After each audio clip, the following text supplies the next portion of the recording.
Hi friends, வெள்ளை பூசணிக்காய் அல்வா சேர்த்து எப்படின்னு பார்க்கலாமா? அவங்க வீடியோக்குள்ள போகலாம். நான் வந்து பாதி பூசணிக்காய், அதாவது 1/2 கிலோ அளவுக்கு துருவி வச்சுருக்கேன். தோலை எடுத்துகிட்டு திருவி வச்சுக்கினேன். இப்போ தண்ணியை கொதிக்க வச்சு அந்த தண்ணி கொதிக்கிற தண்ணியில் அந்த திருவுன பூசணிக்காயும் போட்டு நல்லா அப்படியே கிண்டி விடுங்க. ஒரு அரை வேக்காடு அளவுக்கு அது வெந்து வரட்டும்.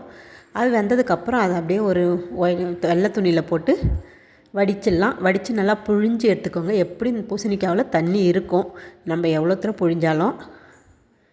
இப்போ போட்டு வடிகட்டிக்கோங்க. வடிகட்டி நல்லா புழிஞ்சு எடுத்துக்கோங்க. இந்த அளவுக்கு நான் வந்து ஒரு கப் அளவுக்கு தான், அது வந்து ஒரு 1/2 கிலோ அளவுக்கு நான் எடுத்திருக்கேன். அதுக்கு வந்து ஒரு 400 கிராம் அளவுக்கு சர்க்கரை எடுத்திருக்கேன். ஒரு கப்பு வந்து 1.5 கப்பு பூசணிக்காய்னா 1 கப் சர்க்கரை வரும், அந்த அளவுக்கு எடுத்திருக்கேன். நல்லா புழிஞ்சு விட்டு இந்த மாதிரி உதிரி உதிரியாக பண்ணிக்கோங்க. கை வச்சு அப்படியே உதிர்த்து விட்டுக்கோங்க. ஒரு வானலை ஒன்று அடுப்பில் வச்சு ஒரு 2 ஸ்பூன் நெய் விட்டுக்கிறேன். இப்போ நான் வந்து பாதாமும் முந்திரியும் வந்து அதில் போட்டு வறுத்து எடுத்துக்க போகிறேன். வறுத்துட்டு அந்த நெய்யிலே போட்டு நம்ம பூசணிக்காயையும் வதக்கிக்கலாம். எடுத்து தனியாக வச்சுக்கின்னு இப்போ நான் பிழிஞ்சு வச்ச பூசணியை போட்டு நல்லா அந்த ஈரப்பசை வந்து நல்லா சுண்டணும். தண்ணி இருக்கக்கூடாது சுத்தமாக.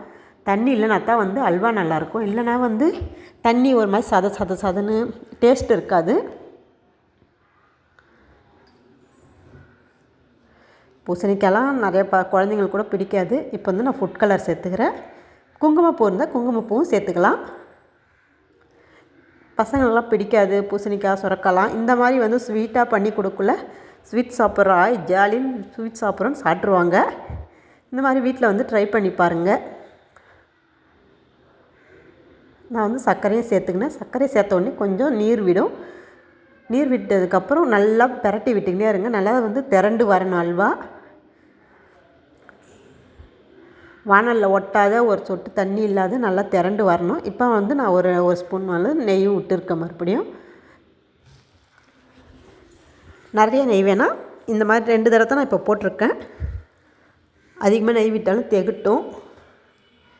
இப்போ நல்லா திரண்டு வர அளவுக்கு இந்த அளவுக்கு வரணும். சொட்டு தண்ணி இருக்கக்கூடாது. இந்த மாதிரி நீங்களும் என்னோடய வீடியோ பிடிச்சிருந்தா இந்த மாதிரி வீட்டில் நீங்களும் ட்ரை பண்ணி பாருங்கள். ட்ரை பண்ணி பார்த்துட்டு அல்வா எப்படி இருக்குதுன்னு என்னுடைய கமெண்ட் பாக்ஸில் கமெண்ட் பண்ணுங்கள். என்னோடய சேனலை சப்ஸ்கிரைப் பண்ணி வச்சுக்கோங்க. நான் போடுற வீடியோ டெய்லியும் உங்களுக்கு வந்துடும். பூசணிக்காய் அல்வா ரெடி. சுட சுட இந்த மாதிரி செஞ்சு கொடுத்தீங்கன்னாக்கா ஸ்வீட் நல்லாயிருக்கும். யாருன்னா கெஸ்ட்டு வந்தால் கூட டக்குன்னு ரெடி ஆகிடும். ரொம்ப நேரம்லாம் எடுக்காது, கொஞ்சம் குறிப்பிட்ட நேரம் தான். ஓகே, பாய். அல்வா சாப்பிட்லாம் வாங்க.